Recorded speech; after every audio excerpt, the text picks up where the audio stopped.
Bozordan mashina olayotganlaringda ehtiyot bo'linglar, aldanib qolmanglar, xuddi shu akamizga o'xshab. Xo'p, akamiz ham mashinani yaqinda olgan ekanlar, 8 Pro Max Impul pozitsiyasi. Mashina og'ir ahvolda bizga olib keldilar. Motor qaltirab, apparat o'ynab, mashina даже o'chib qolyapti.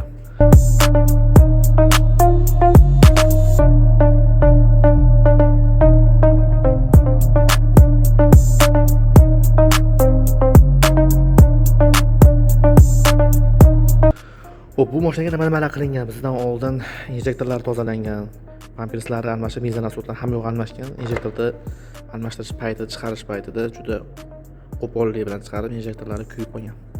Injektorlar almashdi, hamma yo'q qilindi, lekin hech qanaqa mashinada o'zgarish yo'q. Va eng qizig'i, mashinada hech qanaqa diagnostikada xatolik chiqarmayapti. Tablosida ham chek chiroqlar yonmayapti. Даже mayitda любой bir shtekilda qanaqadir blokni uzib qo'ysa ham hech qanaqa ayb yonmayapti. Bu juda shubhali. Bilsak, yaxshilab tekshirsak, mashinaga chek yonmaydigan qilib programma proshivka qilib qo'yilgan. Ya'ni mashinasini xatosini bekitadigan qilib proshivka qilib mashinani olib chiqib sotib yuborishgan. Xo'p, biz bunga заводской o'zini zavod proshivkasini, zavod programmasini yozdik va mashina sekin-sekin xatolarni chiqarishni boshladi. Ya'ni birinchi o'rinda motordan xato chiqarishni boshladi. Motordan chiqqan xato sep metkasi noto'g'ri deb ko'rsatyapti. Nimaga bunaqa ko'rsatyapti deb motorni tekshirganimizda motorimiz ham ochilgan ekan. Ya'ni motor remont qilingan. Nimaga remont qilingan biz bilmaymiz.